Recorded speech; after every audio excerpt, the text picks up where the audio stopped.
Salut tout le monde, c'est Raito, on se retrouve pour la review du chapitre 228 de Jujutsu Kaisen. On a le droit au combat Gojo contre Sukuna, en tout cas le combat va avancer et on voit que Gojo a l'avantage, mais on peut se dire aussi que Sukuna prépare quelque chose. En tout cas, on va attaquer la review, like, partage, abonne-toi si tu aimes Jujutsu Kaisen, c'est parti, on commence. Donc rappelez-vous, dans le dernier chapitre, on avait Gojo qui avait agrandi sa barrière et qui avait englobé celle de Sukuna et qui ensuite avait tout rétréci dans une sorte de sphère qui faisait la taille en fait d'un ballon de basket, et les deux étaient toujours à l'intérieur. Et en fait Gojo va se servir de ce qu'il a appris dans la prison, oui rappelez-vous quand il était scellé, et c'est un petit peu le même concept, il va essayer en tout cas de s'en servir, et le truc c'est que pour l'instant on a l'impression que Gojo a l'avantage, on le verra même dans la suite du combat, mais en réalité Sukuna a toujours la technique des 10 ombres, et on peut se demander d'ailleurs s'il ne l'a pas utilisé pour contrer, en tout cas s'adapter à l'infini de Gojo, ou si en tout cas il va pas l'utiliser très bientôt, puis pourquoi pas utiliser Makora,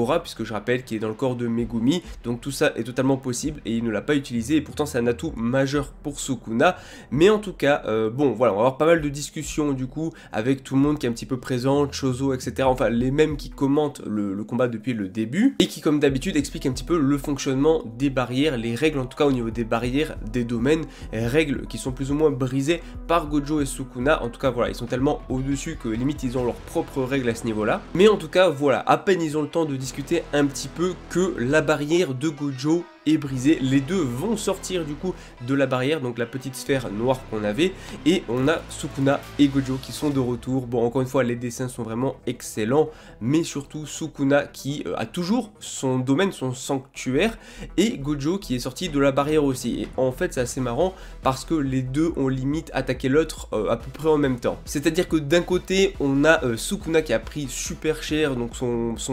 sanctuaire est en train d'être détruit, et en plus de ça il a littéralement un trou dans le ventre, donc Gojo a pris l'avantage sur lui, puisque Gojo a carrément réussi à endommager Sukuna au point que justement il ne puisse plus maintenir son domaine. C'est pour ça que le sanctuaire est dans cet état et qu'il a pris aussi cher. Mais d'un autre côté on a en même temps, et vraiment en même temps, tout ça a été totalement simultané, on a Sukuna qui a détruit le domaine de Gojo de l'extérieur. Et encore une fois c'est assez marrant parce que les deux sourient, et surtout Gojo sourit toujours pendant le combat, alors qu'en vrai il n'a pas forcément l'avantage parce que les deux ont été plus ou moins à égalité. On peut se dire que Gojo est effectivement plus fort vu les dégâts qu'il a pu causer à Sukuna, mais en même temps on peut se dire que Sukuna prépare quelque chose, qu'il a la technique des 10 ombres, et en gros il y a moyen qu'il y ait un gros retournement de situation et que dans les prochains chapitres, soit on pourrait avoir un flashback en tout cas de Gojo, ce qui signerait la fin de Gojo, mais dans tous les cas, le combat pour moi va durer encore quelques chapitres, mais je pense qu'on va arriver à terme d'ici, voilà, 2-3 chapitres, peut-être un petit peu plus, suivant si Gege Akutami veut faire durer le combat, mais je pense pas qu'il va durer encore 10 chapitres. Surtout que ça va pas avancer plus que ça pour l'instant, puisque les deux ont la technique inversée, donc ils peuvent se régénérer, et donc bah voilà, au final ça n'avancera pas trop le combat, ça n'aurait pas trop d'intérêt. D'ailleurs, voilà, ça fait 3 minutes que la barrière a été créée, la petite barrière, la petite sphère. Le combat va continuer, donc on a le droit à pas mal d'échanges de coups, chose assez classique qu'on a un petit peu depuis le début du combat, même si on a un Sukuna qui est blessé et un Gojo qui va attaquer, mais les deux sourient toujours, c'est-à-dire qu'il y a vraiment, ils prennent le combat à la rigolade plus qu'au sérieux, donc échange de coups, donc on va avoir des coups de la part de Gojo sur Sukuna et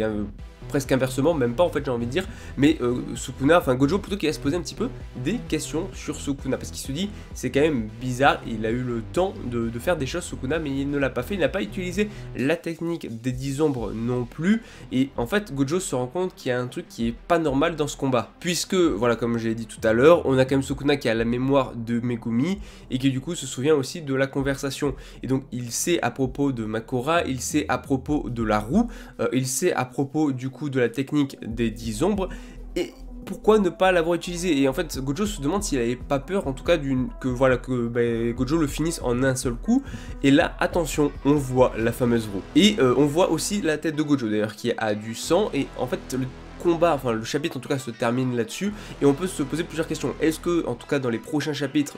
pas Gojo mais Sukuna va utiliser la technique des 10 ombres, et donc utiliser pourquoi pas la roue, peut-être même Makora, on verra, mais peut-être même qu'il utilise déjà la roue depuis le début pour s'adapter à l'infini de Gojo, puisque la roue permet de s'adapter à l'adversaire, et Gojo, on le voit clairement, je le sens mal. En vrai, pour moi de toute façon je l'ai déjà dit, soit Gojo gagne, Voilà, c'est ça, soit Gojo gagne mais il ne peut plus participer à la suite contre Kenjaku tout ça, soit Gojo perd, voilà, mais ou fait égalité, mais dans tous les cas Gojo ne pourra pas participer à la suite du combat. Pour moi Kenjaku ça va être du coup les autres qui vont l'affronter. Honnêtement maintenant soit Gojo va sortir une masterclass, un gros truc sorti de je ne sais où, on verra, soit il nous sort quelque chose parce que sinon pour moi c'est Sukuna qui va gagner, parce que même si effectivement on a l'impression là que Gojo a l'avantage dans ce chapitre, ben, en fait, je pense pas qu'il l'ait tant que ça, et surtout Sukuna n'a pas encore tout donné. Là au Gojo j'ai l'impression que c'est beaucoup plus donné à fond, donc on va voir. Mais je sens un retournement de situation de la part de Sukuna. En tout cas, le chapitre était très cool. Voilà, encore une fois, on continue. Toujours, je trouve au niveau donc du coup des explications toujours un peu galère et tout. Peut-être parce que je suis pas non plus le plus assidu sur les lectures de Jujutsu Kaisen et du coup il y a plein de choses que j'ai oubliées puis je lis énormément de choses. Donc peut-être ça aussi. Mais peut-être dites-moi si je suis le seul des fois à pas comprendre certains trucs ou s'il y en a d'autres et tout. Voilà, l'espace commentaire est fait pour ça. D'ailleurs, ceux qui ont tout capté, vous pouvez écrire en commentaire. Décrire un petit peu ce qui se passe dans le chapitre pour ceux qui n'auraient pas capté, mais franchement là on se dirige pour moi dans la fin du combat très bientôt dans quelques chapitres. En tout cas très hâte d'être la semaine prochaine.